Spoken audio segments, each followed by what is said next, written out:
só que ela perdeu o fio, eu não consigo mais afiar. Eu ponho na pedra, a faca desgasta a pedra e eu não consigo afiar. Por quê? Qual que é a grande diferença de uma industrial para artesanal? Vamos lá. A faca artesanal, a gente tem, assim, a faca, ela é... A grande questão é o poder de corte que ela tem e o tempo de corte que ela dura. E isso tem muito a ver com o processo de têmpera e revenimento, que é esses dois processos, ele é a alma da faca, tá? Como que eu sei que a faca é boa ou é ruim? Você não tem como saber, só pela marca da faca, Sim. tá? Então hoje tem grandes cutelarias no mercado e a ASG, mais uma vez reforçando, hoje é a maior cutelaria artesanal do Brasil, é a ASG.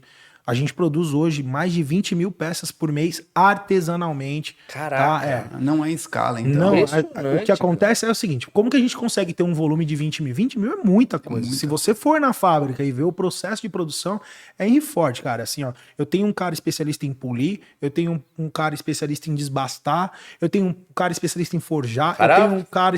Sim, eu tenho um cara especialista em alto. lixar o cabo.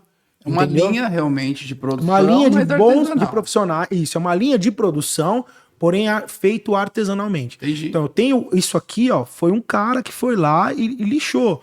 Entendeu? Se você olhar no detalhe, ela não é. Você vê que ela não é perfeita Exato, ao ponto tem umas de um negócio que foi ranhuras. feito. Isso, Que exatamente. foi feito tipo uma Numa máquina. É. Exato. Então, e aí, né, só para responder sua pergunta aqui, qual que é o diferencial de uma faca artesanal?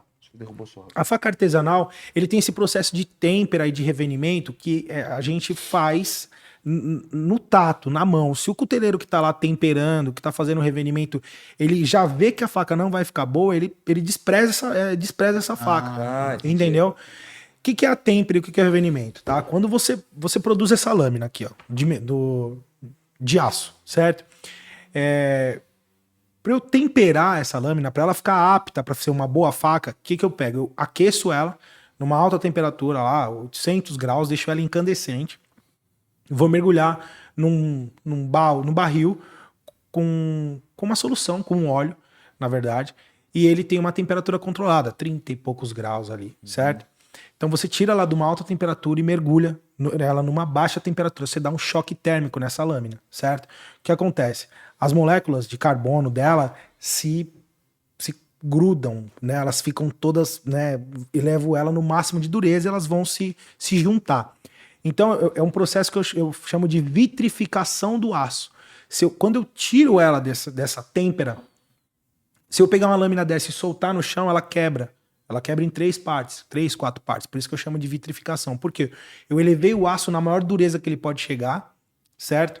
E aí, o que acontece? Existem cutelarias que não têm essa técnica, ou até aquele cuteleiro... É que hoje, para a cutelaria que ela produz em série, né? Produz uma quantidade considerável de faca, o cara tem esse processo dominado. Senão o cara não ia continuar fazendo. Mas você pode ver que pequenos cuteleiros que produzem em casa, mas o cara não tem essa técnica... Você vê, eu conheço muita gente que fala assim, cara, eu comprei uma faca, a faca é linda, só que ela perdeu o fio, eu não consigo mais afiar. Eu ponho na pedra, a faca desgasta a pedra e eu não consigo afiar. Por quê? A faca tá no máximo de dureza dela. Então, qual que é a desvantagem disso? Você tem uma faca que vai durar o fio muito tempo, só que depois que perde, você perdeu a faca. Você não consegue. Ou você manda pro cara que tem um rebolo, que é super agressivo.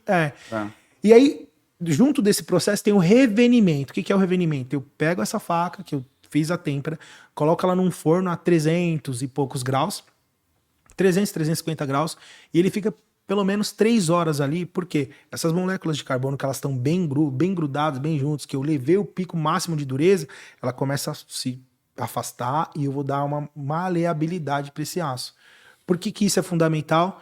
Eu vou deixar esse aço ainda duro, só que ele vai ficar em um ponto que eu consigo afiar ele depois. Então aí tá o grande X da questão. Qual que é a diferença da artesanal para a industrializada? A industrializada tem esse processo em grande escala.